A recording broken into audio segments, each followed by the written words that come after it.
K-pop Demon Hunters might be one of the most successful projects of recent history. After an explosive first film, a sequel is inevitable. But what will it explore? Here are the biggest theories and predictions for the next chapter in the girls' next journey. Our fans deserve the best. Number 1. Jinu's Return. In the final battle, Jinu sacrificed himself to save Rumi, redeeming himself after years of serving Glema. His last act wasn't just brave, it was transformational. But what if his story isn't over? Jinu was once human. He became a demon after turning his back on his family and accepting Glema's offer.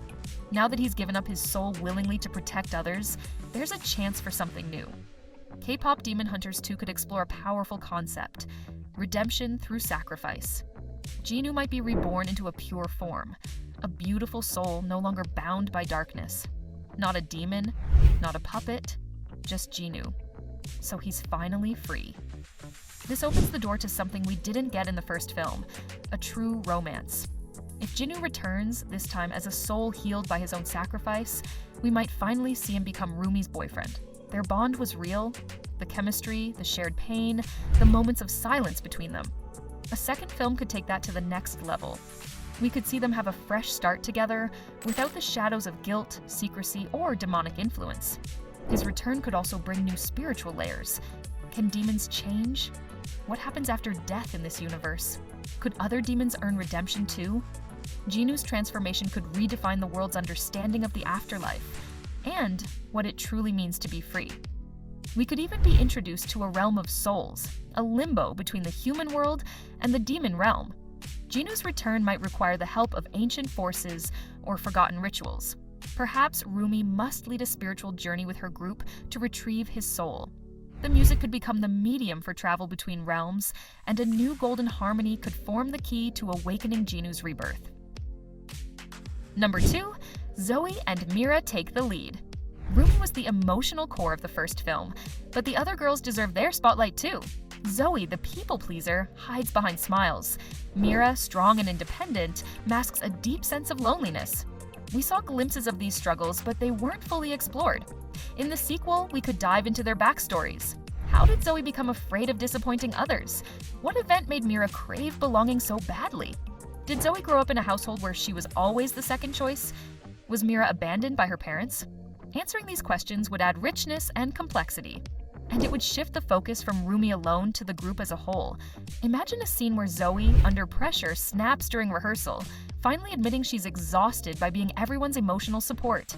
Or Meera confronting an old mentor who once called her too difficult to love. These arcs would not only deepen the characters, but also give us more musical moments. Ballads, power anthems, raw vocals, each girl deserves her own voice, both emotionally and literally. We might also see flashbacks to the moment each girl received their power. Perhaps Zoe hesitated at first, doubting herself. Maybe Meera accepted without question, but never felt truly worthy. These moments could tie into the new villain's attacks. Perhaps he targets their unresolved traumas, trying to weaken the Onmong's shield by shattering their emotional balance. If Rumi's story was about inner darkness, then Zoe's could be about overextending yourself until you break, and Meera's could be about allowing herself to be vulnerable. These journeys, told through lyrics and conflict, would make for a richer, more intimate film. Number 3. The origins of everything. K-pop Demon Hunters 2 could finally answer one of the biggest mysteries. How did this all begin? Who was the first hunter? How did the Onmong shield come to exist? Who chose the original trio? The sequel might explore the early days of the Demon War, when Glema first arrived, when the world was unprotected, and when music was first discovered as a weapon. We might learn that the golden hormone wasn't just a power, it was a gift from a divine force, something that emerged when humanity fought back through unity. We could see flashbacks of ancient pop stars, past trios who struggled, failed, or triumphed. Maybe the first group never even survived. Maybe the Onmong barrier was built on sacrifice, or maybe they were betrayed from within, and their story serves as a warning to the current trio. And what about Celine, the mentor? What's her full story? Why did she choose Rumi, Zoe, and Meera? What made her trust them above all others? These historical revelations could reshape our understanding of what it means to be a hunter. It's not just about fame or talent. It's about carrying a legacy older than any one group. We could even learn that Gu himself was once meant to be a hunter, a failed one. His descent into darkness could be tied directly to the original legends, linking his arc to the deepest lore of the series. Number 4. More iconic songs and shared leads. The soundtrack in the first movie was a highlight. Catchy, emotional, powerful. But Rumi led most of them. In the sequel, we want a balance. More duets, more group harmonies, and moments where Zoe or Meera take center stage. Each girl has her own musical style. Zoe's voice could shine in softer, haunting tracks. Meera might bring a stronger, edgier energy, perfect for battle scenes. Rumi still has her signature golden tone, but the sequel should prove that Huntrix is strongest when all 3 girls are in sync. Imagine a climactic scene where the trio must harmonize perfectly to complete a new spell, or where their voices combine in a final chorus that resurrects Jinu or breaks Glema's final curse, just like the final of the first movie. Music is more than entertainment in this world. It's survival, emotion, weapon, and identity. We need more songs that reflect that. Number 5. Is Glema really gone? Glema was terrifying, manipulative, ruthless, omnipresent. At the end of the film, he was sliced in two by Rumi, aided by Jinu's soul.